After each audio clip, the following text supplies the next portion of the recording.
गुणवत्तापूर्ण शिक्षा प्रदान करना ये महागठबंधन सरकार का संकल्प है और संपूर्ण राज्यवासियों के लिए जरूरत है। आप अगर राज्यकर्मी का दर्जा चाहते हैं तो एक कदम आगे बढ़ने के लिए थोड़ी मेहनत करिए। नियोजन की नीति जो बरकरार है उसमें से नियोजित शिक्षकों को हटा तो नहीं रहे। ज्ञान की भूमि अगर भारत है तो उसके सबसे बड़े आधार बिहार है। नमस्कार, मेरा नाम प्रेम है और आप लाइव स्ट्रीम देख रहे हैं। कैबिनेट का बैठक हुआ और उसमें नई शिक्षा नीति को लेकर जो बात हुई, उसके बाद बिहार में कई जो दल के लोग हैं वो विरोध कर रहे हैं, तो गठबंधन के कई दल के लोग हैं वो समर्थन में भी है, पर बीजेपी के लोग लगातार हैं वो विरोध कर रहे हैं। और उतना ही नहीं, सीपीआई माले के भी लोग हैं वो नई शिक्षा नीति को लेकर विरोध कर रहे हैं। पर ऐसे में जो प्रोफेसर चंद्रशेखर जो बिहार के शिक्षा मंत्री हैं, उनका कहना है कि जो अभ्यर्थी लगातार तैयारी कर रहे हैं, पढ़ाई कर रहे हैं, वो पढ़ाई से दूर नहीं है, एक परीक्षा ही दे देंगे तो क्या हर्ज है। क्या कुछ कह रहे हैं बिहार के शिक्षा मंत्री प्रोफेसर चंद्रशेखर, ठीक देखिए आप। इस आंदोलन करने वाले लोगों को हवा दे रहे हैं।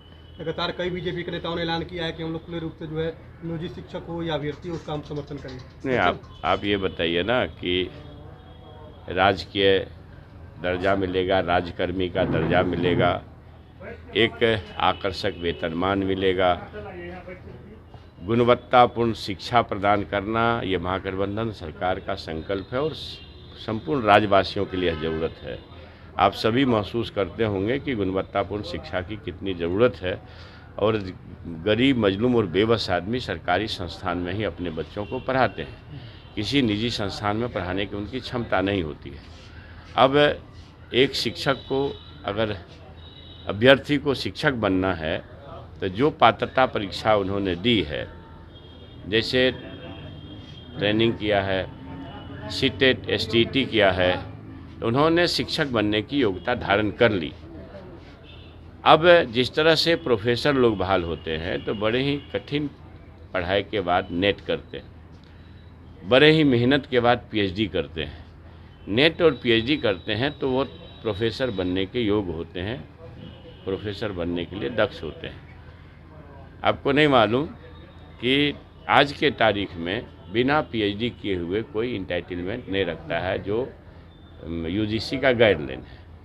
तो जो मतलब इस ढंग की चीज़ें को हवा देते हैं लोग, उनको ये समझना चाहिए कि हमें आखिर अल्टीमेटली देनी क्या है। हमें तो क्वालिटी एजुकेशन देना है ना, गुणवत्तापूर्ण शिक्षक बहाल करके गुणवत्तापूर्ण शिक्षा देनी है।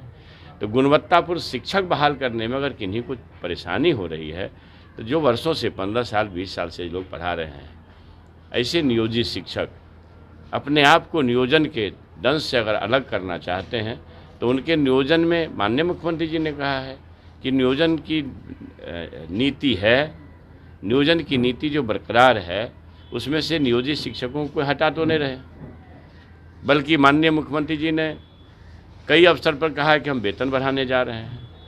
मगर ये तो अच्छा नहीं है ना कि आप शिक्षक हैं, आप बच्चों को पढ़ाते हैं और आप जो पढ़ाते हैं उसी कोर्स में से आपसे कुछ अगर सवाल पूछे जाते हैं और आपको लगता हो कि नहीं हम सवाल के घेरे में नहीं आए, तो ये ठीक नहीं है। आप अगर राज्यकर्मी का दर्जा चाहते हैं तो एक कदम आगे बढ़ने के लिए थोड़ी मेहनत करिए। ऐसा नहीं है कि आप बीडीओ साहब हैं, सीओ साहब हैं या किरानी साहब हैं या बाबू लोग हैं कि भाई आपको पढ़ाई से रिश्ता छूट गया। आप तो लगातार पढ़ाई के संपर्क में हैं। शिक्षक तो पढ़ाई के संपर्क में रहते हैं। क्वालिटी बेहतर ना, आप इन्हीं बताइए ना कि क्वालिटी शिक्षक बहाल होंगे, गुणवत्तापूर्ण शिक्षक बहाल होंगे, तभी तो गुणवत्तापूर्ण शिक्षा मिल पाएगी आम लोगों को।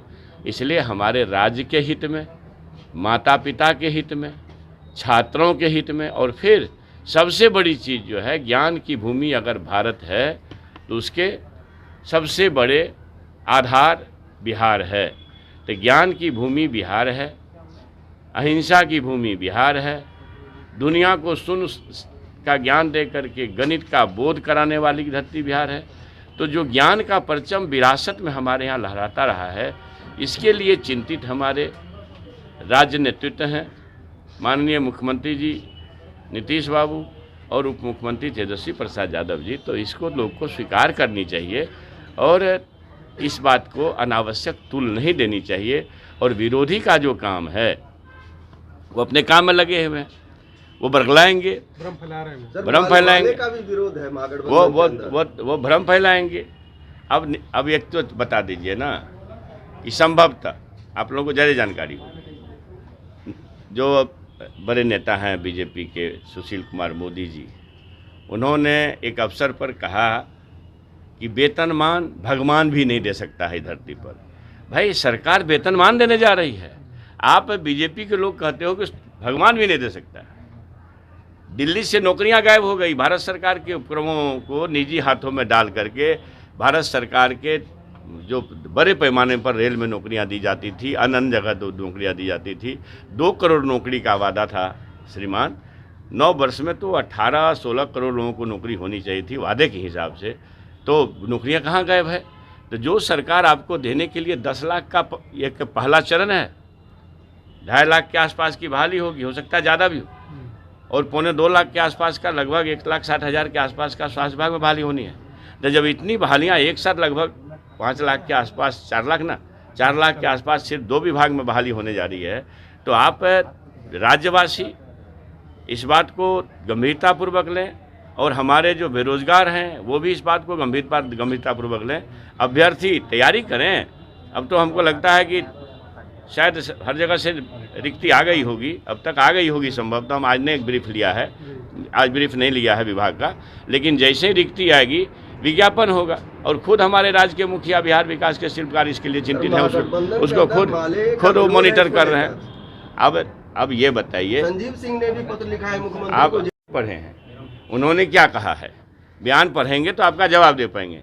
लेकिन कोई भी जो बिहार की चिंता करेगा, वो आदमी जहाँ देख रहा है लाखों लोगों की बहाली होनी है, तो कौन यहाँ नहीं चाहेगा। पढ़े हैं, उन्होंने क्या कहा है, बयान पढ़ेंगे तो आपका जवाब दे पाएंगे। लेकिन कोई भी जो बिहार की चिंता करेगा, वो आदमी जहाँ देख रहा है लाखों लोगों की बहाली होनी है, तो कौन यहाँ नहीं चाहेगा कि गुणवत्तापूर्ण शिक्षा के लिए गुणवत्तापूर्ण शिक्षक बहाल हो। अगर ऐसा वो नहीं चाहते हैं तो ये चिंताजनक बात है, ये ठीक नहीं। तो अभी आप बिहार के जो शिक्षा मंत्री हैं प्रोफेसर चंद्रशेखर, उनको सुन रहे थे। उनका साफ तौर पे कहना है कि एक एग्ज़ाम देने में क्या हर्ज है। नए जो प्रोफेसर भर्ती होते हैं उनको भी एग्ज़ाम देना होता है। जो बच्चे मेहनत कर रहे हैं, परिश्रम कर रहे हैं, और कौन नहीं चाहता है कि उनके राज्य में बढ़िया टीचर हो, बढ़िया शिक्षक हो, तो एक एग्ज़ाम ही देने में क्या हर्ज है। तो क्या कुछ कर रहे थे बिहार के शिक्षा मंत्री प्रोफेसर चंद्रशेखर, वो आपने सुना। बाकी की तमाम खबरों के लिए बने रहे लाइव स्टडी के साथ। लाइव स्टडीज को सब्सक्राइब नहीं किया, सब्सक्राइब कीजिए। हमारे फेसबुक पेज को लाइक करना बिल्कुल न भूलें।